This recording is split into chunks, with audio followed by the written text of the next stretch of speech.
कई युगों पहले, जब धर्म और अधर्म की सीमाएं धुंधली थी, ब्रह्मांड का संतुलन डगमगाने लगा था। यह वह समय था जब न तो राक्षस पूर्ण रूप से अधर्मी थे और न ही देवता पूर्ण रूप से धर्मात्मा। एक आत्मा जन्म लेने वाली थी जो युग का संतुलन बिगाड़ सकती थी। यह कथा है उसकी नहीं, उसकी उत्पत्ति की। एक राजा, सभी वेद पुराणों का ज्ञाता, एक प्रकांड पंडित, शिव भक्त, योद्धा, संगीतज्ञ दशानन रावण के जन्म की। ब्रह्मा के मानस पुत्र पुलत्स ऋषि हिमालय की गोद में ध्यानस्थ हुए। उनका तप इतना गहन था कि समय भी थमसा गया। उनसे उत्पन्न होने वाला वंश इतिहास की दिशा तय करेगा। उधर यक्षराज कुबेर ने लंकापुरी का निर्माण देव शिल्पी विश्वकर्मा के द्वारा आरंभ किया। समुद्र के मध्य पर्वत शिखरों पर बनी वह स्वर्ण नगरी देवताओं को भी आकर्षित करती थी। उस नगर की भव्यता ने राक्षसों के हृदय में ईर्ष्या जगा दी और वहीं से प्रारंभ हुई एक योजना जो लंका के भाग्य को बदलने वाली थी।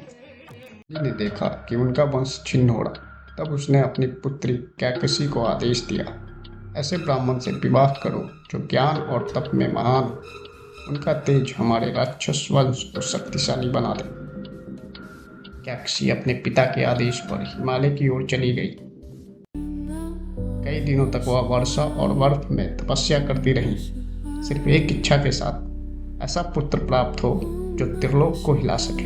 ऋषि विशर्वा, पुलत्स के पुत्र, अपने आश्रम में ध्यानमग्न थे।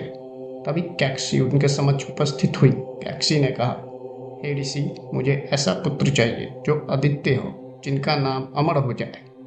विशर्वा बोले, तुम राक्षसी हो, तुम्हारे गर्भ से उत्पन्न पुत्र रौद्र स्वभाव का होगा। परंतु उन्होंने विवाह स्वीकार कर लिया। तभी आकाश में बिजली कड़की, सूर्य ग्रहण हुआ और सप्त ऋषि चिंतित हुए। साधारण जन्म नहीं था।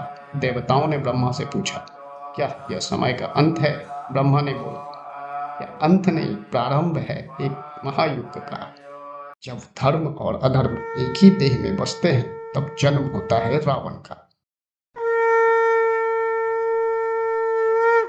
नारद मुनि ने कुछ समय बाद कहा, यह बालक शिव का अनन्य भक्त बनेगा, परंतु उसी भक्ति में छिपा होगा उसका घमंड और अंत। एक बार रावण ने अपनी शक्ति दिखाने के लिए कैलाश पर्वत को उठाने की कोशिश की। शिव ने अपने अंगूठे से पर्वत को दबा दिया, जिससे रावण की उंगलियां पर्वत के नीचे दब गई। पीड़ा से चिल्लाता हुआ रावण दहाड़ने लगा। वो क्रंदन इतना भयानक था कि तीनों लोग कांप उठे। ब्रह्मदेव प्रकट हुए और बोले, तुम्हारी यह करुण क्रंदन ध्वनि रौरक नरक की पीड़ा से भी अधिक तीव्र है। अब से तुम्हारा नाम होगा रावण, अर्थात जो रौरव की ध्वनि करे, जो पूरे ब्रह्मांड को रुला दे अपने गर्जना से।